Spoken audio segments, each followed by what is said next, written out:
In the name of the Father, and of the Son, and of the Holy Spirit. Amen. Direct, we beseech thee, O Lord, all our actions by the holy inspirations, and carry them on by the gracious assistance, that every word and work of ours may always begin from thee, and by thee be happily ended, through Christ our Lord. Amen. Our Lady, seat of wisdom, pray for us. In the name of the Father, and of the Son, and of the Holy Spirit.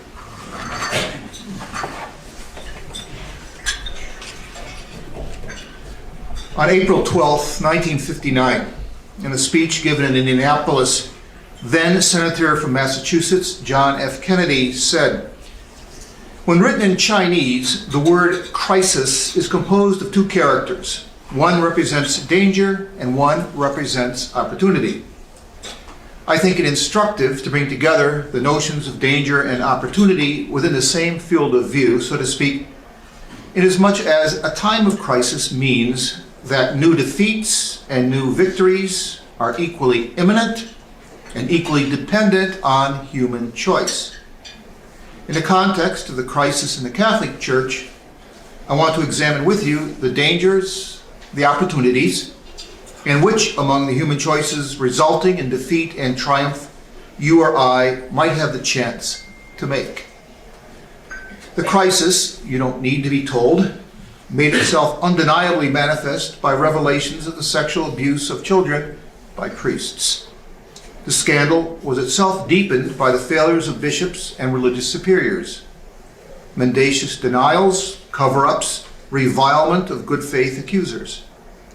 But these crimes are only symptoms of the real crisis, which I would describe as an ecclesial deadlock, the counterpoise of contrary forces and objectives within the hierarchy and the governing agencies in the church that have brought about an impasse or stalemate. No substantive and serious reforms are undertaken because no one trusts the conflicting motives of the reformers.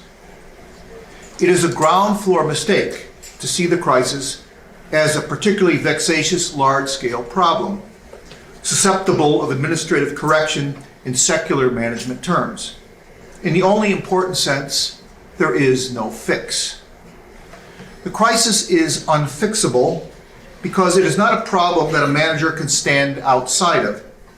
It's not a problem like falling sales or declining SAT scores or difficulty in retaining partners in a law firm. You don't gather in a committee room and toss the problem out on the table and brainstorm about it. It's not a question of alternative means to a given end, but of alternative ends. And the contradictory, mutually antagonistic ends subsist in the very persons, the only persons, with the authority to address the problem. To borrow jargon from the football locker room, you can only profitably plan an offense if you know both coaches and players want to score more than their opponents, that they want to win games. But when the very question at issue is whether games should be thrown or not, no amount of football expertise can solve it. Rembert Weakland and Raymond Burke are not men working in different ways toward the same goal. They want different teams to win.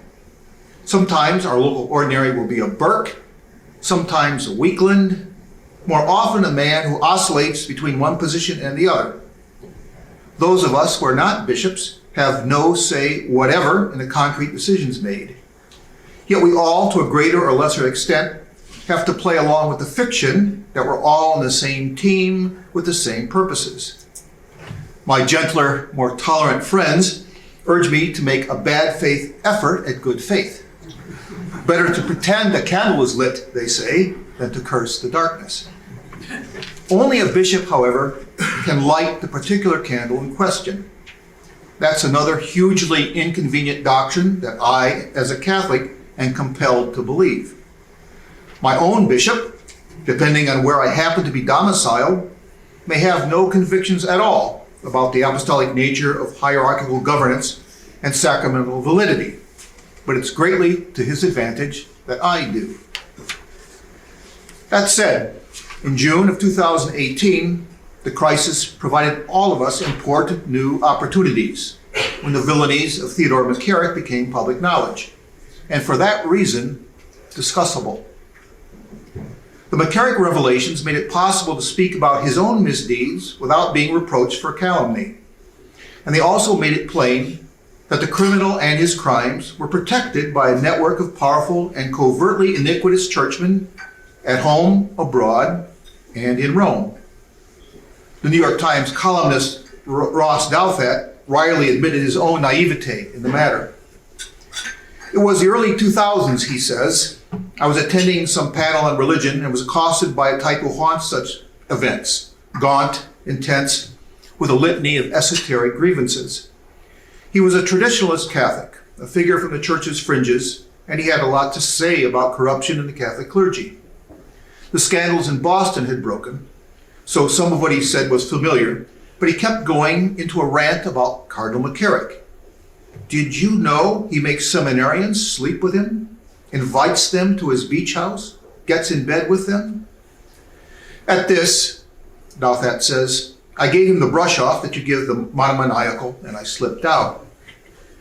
This is before I realized, Douthat continues, that if you wanted the truth about corruption in the Catholic Church, you had to listen to the extreme seeming types, traditionalists and radicals, because they were the only ones sufficiently alienated from the institution to actually dig into its rot.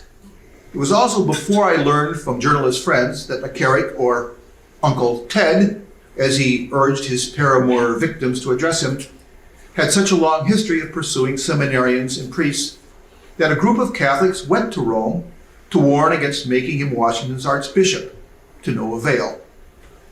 End of quotation.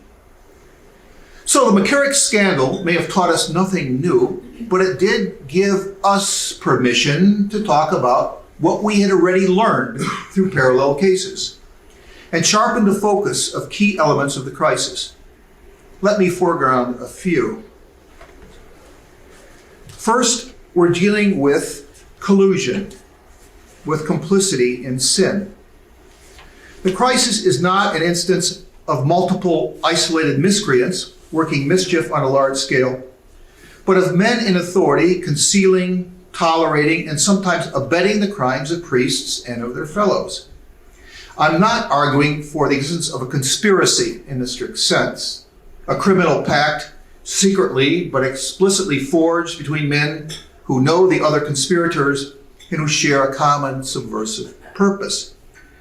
But there is certainly a network, or interlocking plurality of networks, operating to protect and promote clerics committing crimes against the church and against persons subject to their authority.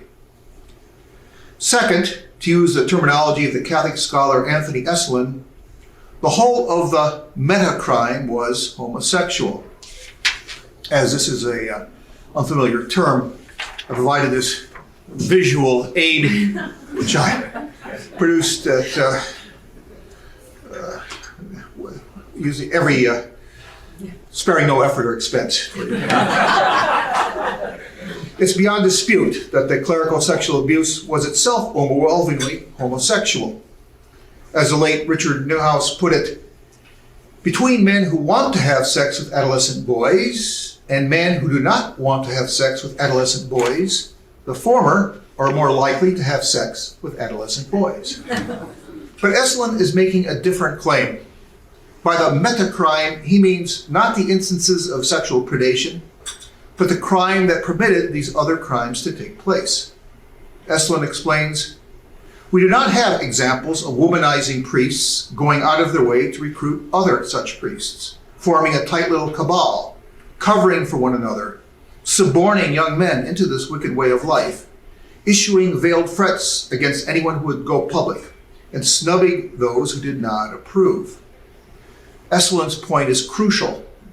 No sane observer denies the fact that there exist clergy who sin with women. But there is no evidence that they collude in mutual recruitment, mutual advancement, mutual protection. Esolen concludes, there was no network of abusers of girls. This network was about clergy who wanted to do things with boys and men. Third, it has become clear that the institutions of priestly formation, that is, seminaries, novitiates, scholasticates, have in many places developed a culture that weakens rather than strengthens the moral fiber of the young men formed in it. This weakness manifests itself not solely or even principally in susceptibility to sexual sin, but in an ignoble moral timidity and an unmanly submissiveness that consents to indignities visited on itself and others, that fails to oppose or denounce injustice when perpetrated by superiors. Here again, the unease that many Catholics have been feeling for decades was crystallized by the McCarrick affair in the mental image of the bishop spooning a series of seminarians on his beach house mattress, an image that points to the astonishing acquiescence of so many men to this treatment, and in the case of any who decline to acquiesce, to their equally astonishing unwillingness to make their refusal audible. Fearlessly intelligent initiative is an indispensable condition of moral leadership. Yet, the seminaries operated such that several generations of priests not only failed to acquire such fearlessness, but failed to attain the moral endowments of ordinary manhood, including an ordinary resistance to institutional deceit and depravity. Yet the fact is that some men did protest. And this brings me to my fourth point, the harm done by what I will call the recursive authority loop. That is, a structure of governance whereby a given agency has total power to determine what counts as failure of the same agency and has total control in handling information concerning alleged failures. This brings up the ancient problem of quis custodiet custodes, who will guard the guardians, who will audit the auditors. In the days of Marcial Delgado, the constitutions of the Legionaries of Christ obliged its members to pronounce a vow, quote, never to make outward verbal criticism, written or otherwise, of any act of governance or of the person of any rector or superior of the congregation, and to inform forthwith the immediate superior of the member who has made such a criticism, end quote. Only a saint could be given absolute power of judgment over his own conduct and not abuse it. And we know that in the case of Maciel, it did not have a happy ending. Yet the recursive authority loop, while rarely as tight as that of the Legion, operates in other areas of the church governance as well. The letters of complaint accusing McCarrick of predation were received, stamped, read, and passed up the ecclesiastical ladder to the same authorities that made him a bishop in the first place, and who had done so by ignoring similar communications. Even honorable men would find distasteful the task of investigating allegations that, if proved sound, would reflect poorly on their own conduct of office. And here again, the McCarrick affair showed us that this honor was in short supply. The letters of accusation and memoranda had no effect except to make their writers into targets of official vindictiveness. An old maxim of Roman law says that no man can be a judge in his own cause. Yet in far too many cases of church life, every man in authority is a judge in his cause. This is true of the administration of religious orders, the careers of diocesan priests, and most particularly of seminary life. The purpose of a seminary is to submit worldly young men to the instruction of prayerful and godly formators, on the assumption that the students will be more ill-behaved and unruly, and their instructors more sober, ascetic, and virtuous. Yet time and again we're told that it is the seminarians who are shocked by the profane worldliness of their superiors. Superiors who, when a complaint of corruption is raised, comprise both jury and judge.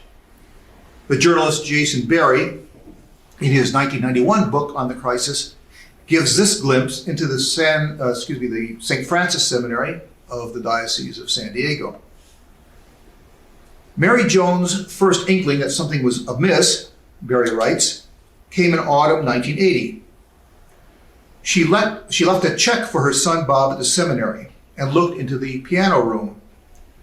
Cushions were on the floor, guys were in togas with wine goblets, not all wearing underwear. I started crying. The priest came over and said gently, This is not a time when parents are welcome.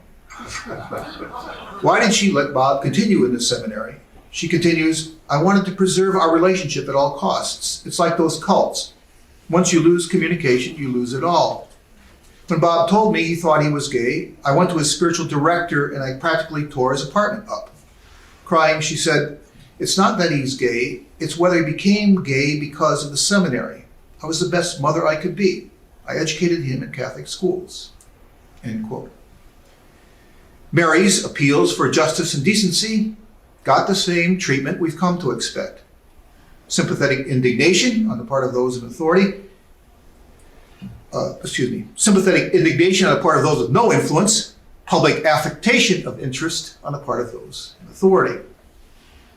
Yet when the sex abuse crisis got to the point where it could no longer be ignored, the men who thrust themselves forward as reformers were far too often the perpetrators of corruption, who saw to it that the network would remain intact and the meta-crime unhindered. Take the notion of seminary screening. At the bishops' meeting in Dallas in June 2002, all agreed that the seminary should do more rigorous testing to exclude potential abusers. But here again, everything depends on the persons you hire to do the screening, which is to say, everything depends on your notion of healthy manhood and of the role of the priest in Catholic life. Look at it this way. If you bring your Camry into the dealer's garage and say, fix it, you don't need to inquire more deeply about the mechanic's belief system, because you and he share the notion of what a well-running Camry is. But if you find your 15-year-old wearing his mother's lipstick, you don't drop him off outside the counseling center and wish him luck. You need to know which particular therapist will make it his task to heal him. And you need to know what view of the human person that therapist professes. Because the putatively healthy specimen the therapist returns to you will vary drastically, radically, depending on what he believes human life is meant for. For the same reason, it is pointless for your seminary to congratulate itself on more thorough screening. Whom do you screen out and whom do you screen in? The quality of manhood prized by one examiner as tenacity, that is, stalwart adherence to principle, to honor, and to the truths of the faith, will be condemned by a different examiner as rigidity. Candidate shows uncooperative, know-it-all attitude towards theology information, notes the screening psychologist, unsuitable for ministry. So, the rigid seminarian is rejected at the outset and replaced by one more flexible, more adaptable, shall we say, to the contours of the Archbishop's mattress. And, here's the rub, the recursive authority loop ensures that all this takes place under the banner of reform. It may seem that I've been painting in broad strokes with too little attention to detail. Let me supply some specifics so as to bolster my claims. James Rausch was a sexually active gay man, made bishop at age 44, and 4 years later appointed Bishop of Phoenix.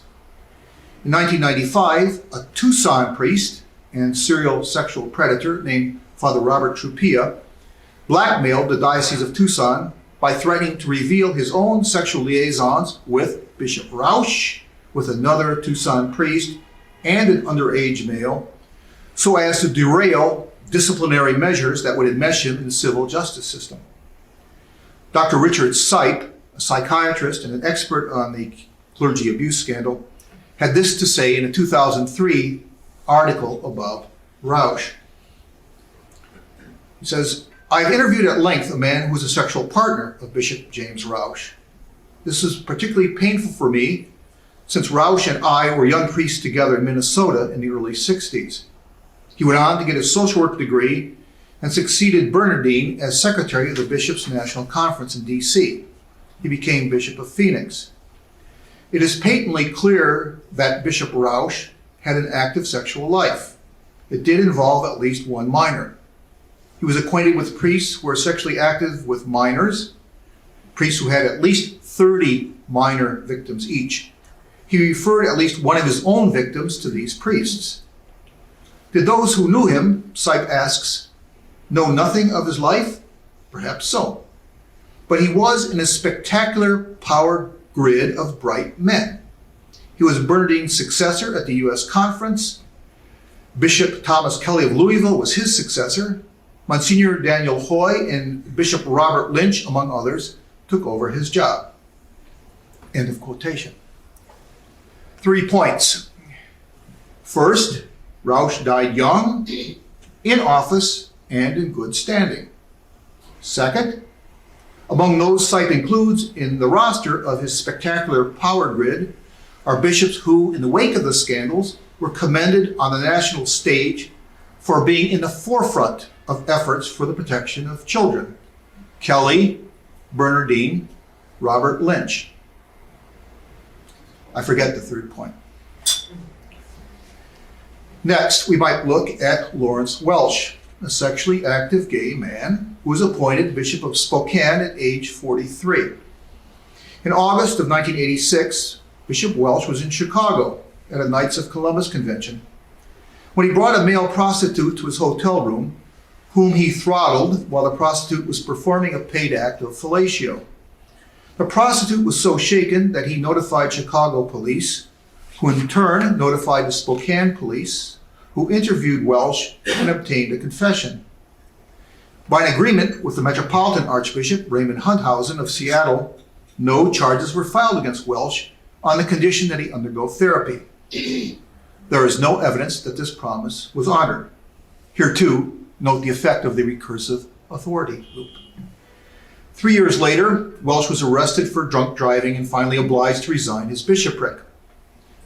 His successor as Bishop of Spokane, William Skillstead, when asked in 2002 about Welsh's having choked a Chicago rent boy, replied, "Obviously, he had a very serious drinking problem. Certainly, it's very sad behavior associated with that drinking. That would be my observation." 2 years later, Skillstead was elected president of the United States Conference of Catholic Bishops.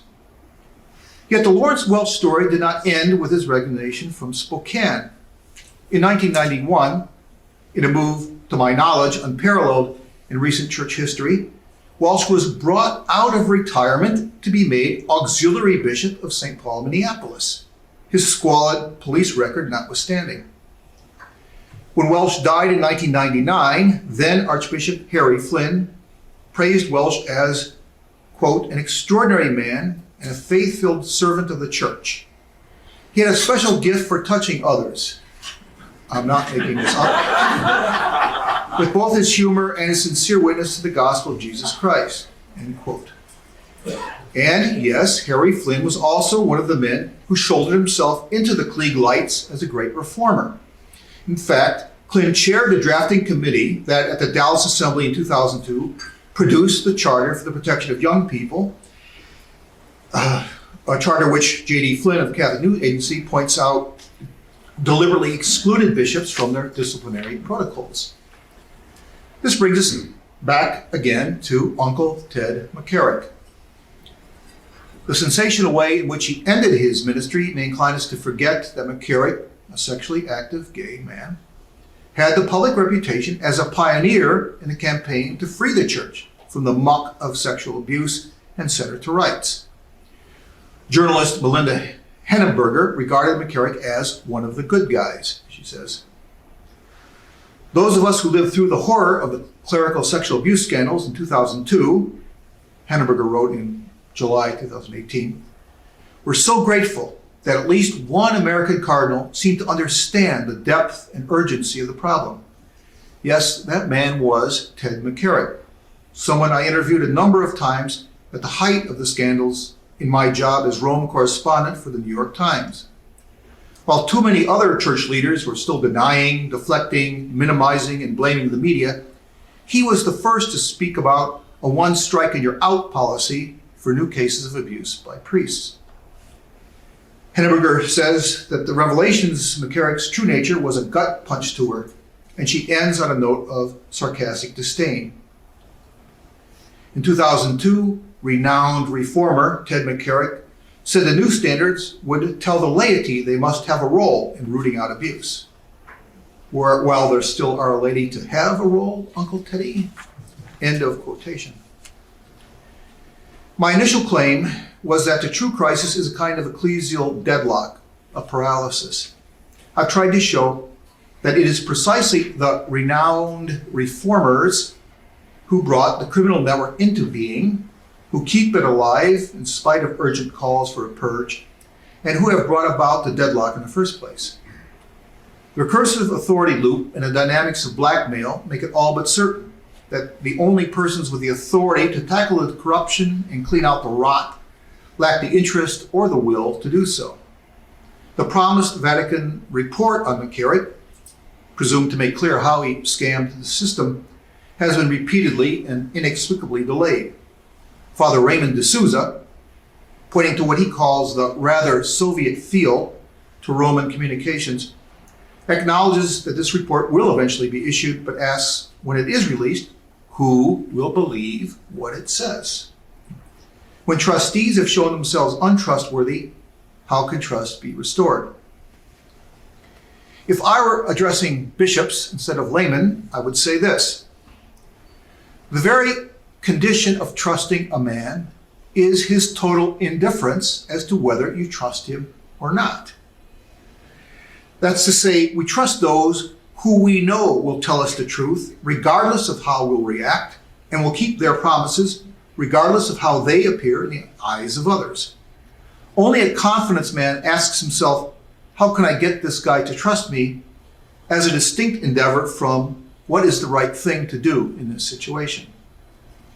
When a pertinent body is a collectivity, like a professional group, we trust the outfit that is harder on its own members than we ourselves would incline to be. They fired Dr. Brown just for that. Captain Jones lost his command just for that. When we marvel that what appear to be trivial lapses to those of us outside the guild are deemed career-ending offenses to those within, and when we see that the guild not infrequently pulls the trigger on its own members, even at considerable cost to itself, then we tend to think these are serious folks who have a serious mission, a mission they see more clearly than we do. And note, if they surprise us often enough by a severity towards themselves we don't fully understand, we can accept it as a good faith decision if occasionally they show a leniency we don't fully understand. By acting consistently in conformity to objective standards without reference to the impression it makes on us, they've earned our trust. So, once you've lost someone's trust, how do you win it back? By building a record of what lawyers call admission against interest. I'm not speaking about the more popular sport of making public apologies for faults committed by one's predecessors in office. By admissions against interest, I mean voluntarily bringing to light truths about oneself that are damaging, for which indeed one could have no motive to make public except regard for the truth that goes beyond any possible consequences of its disclosure. Indeed, we have the splendid example of the Bishop St. Augustine putting his sins before the world in his confessions. Might bishops follow his example in our own time? Consider how few have admitted not to their own misdeeds, to having heard rumors of McCarrick's, and you have your answer. 17 years ago, I took part in a discussion of the priest abuse crisis in which I made some somber predictions. At the time, I said, I believe that the crisis will deepen, though undramatically, in the foreseeable future. I believe that the policy suggested to remedy the situation will help only tangentially, and that the whole idea of an administrative programmatic approach, a software solution, if I put it that way, is an example of the disease for which it purports to be the cure. Those same predictions I would repeat today, emphasizing, however, that societal antipathy toward the church and to Catholic doctrine is increasing every month and is becoming institutionalized at the same rate. Will the coming hostilities have a happy ending? Yes. It's the periods leading up to that ending that are going to be bloody. As a church, we've been here before, and that more than once. Take the case of Rodrigo Borgia, who fathered at least 6 bastards by married women, made 2 of them cardinals, bought himself a papacy, he's Pope Alexander VI, and died one of Europe's richest men in 1503. Yet the moral indignation such decadence roused in a Martin Luther, commendable in itself, made common cause with hatreds that despised the church not for her vices, but for her virtues. Virtues true Catholics rose to defend at the risk of their lives. The French writer Georges Bernardon saw the truth clearly. He says, it's a fact of experience that one reforms nothing in a church by ordinary means. Whoever pretends to reform the church by these means, the means through which one reforms a secular society, not only fails in his undertaking, but infallibly ends by finding himself outside the church. One reforms the church only by suffering for her. One reforms the visible church only by suffering for the invisible church. One reforms the vices of the church only by being prodigal of the example of her most heroic virtues. It's well possible that St. Francis of Assisi was not less revolted than Luther by the debauchery and by the simony of prelates. It's certain that he suffered more cruelly because of them, for his nature was very different from that of the monk of Weimar. But he did not challenge the iniquity. He did not try to confront it with himself. He hurled himself into poverty, plunged into it as deeply as he could, along with his followers, as into the source of all purity. Instead of trying to snatch from the church her ill-gotten gains, he overwhelmed her with invisible treasures. The church has need not of reformers, he concludes, but of saints. Heroic sanctity makes itself known in circumstances of heroically endured hardship. And the good news, I leave you, is that this hardship is on the way, and the saints will follow. Our Lord has never given us, and will not give us in the future, all the saints we wish. He will give us all the saints we need. Think back to Henry VIII's usurpation of the church prerogatives in 1530s England, and the craven capitulation of every single English bishop, save one, St. John Fisher of Rochester.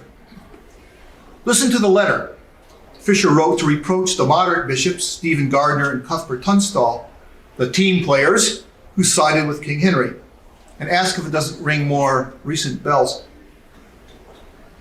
Methinks it had rather been our part to stick together in repressing these violent and unlawful intrusions and injuries daily offered to our common mother, the Holy Church of Christ, than by any manner of persuasion to help or set forward the same. And we ought rather to seek by all means the temporal destruction of the soul-ravenous wolves that daily go about worrying and devouring the flock that Christ committed to our charge and the flock that Christ himself died for, than to suffer them thus to range abroad. But alas, seeing we do it not, you see in what peril the Christian state now stands. We are besieged on all sides and can hardly escape the danger of our enemy. And seeing that judgment is begone at the house of God, what hope is there left if we fall that the rest shall stand? The fort is betrayed by them that should have defended it. And therefore, seeing the matter is thus begun, and so faintly resisted on our parts, I fear we be not the men that shall see the end of the story. Wherefore, seeing I am an old man, and look not long to live, am I not, by the help of God, to trouble my conscience in pleasing the King, whatsoever become of me, but rather here to spend out the remnant of my old days in praying to God for him. It took 20 years and the spilling of much innocent blood, but, amazingly enough, the letter worked and helped change the hearts of the timid time servers. Let me quote from church historian James Hitchcock. He says, by the logic of prudence, as it is now understood, the church should not have canonized John Fisher, the only bishop who withstood Henry VIII, but instead Bishops Stephen Gardiner and Cuthbert Tunstall, men who, although not devoid of principle, nonetheless managed to survive the ecclesiastical changes of 3 reigns. Although the fact is well known, Hitchcock says, that all but one English bishop conformed to Henry VIII in 1534, much less well known is the fact that in 1559, no English bishop conformed to Elizabeth I, and all were deposed, including Tunstall, a fact which demonstrates the possibility of thoroughly reforming a national hierarchy. End of quotation. I believe the visible and doctrinal unity of the church will diminish and will be subject to new loyalties and realignments, roughly comparable to the divergence at present between the German and Polish bishops' conferences. I believe most of these fiefdoms will respond to persecution by compromising or throwing overboard conspicuously offensive and dangerous Catholic teachings and practices. I believe organized hostility toward the church will increase to the point where there is no reason at all to be a Catholic, no reason at all to be a nun, no reason at all to be a priest, apart from the unshakable personal conviction that the church is the supreme dispenser of truth and of spiritual goods. And here I repeat my conclusions from 2003. I believe a reform will come, though in a future generation, and that the reformers whom God raises up will spill their blood in imitation of Christ. In short, to pilfer a line of Frank Sheed, I find absolutely no grounds for optimism, and I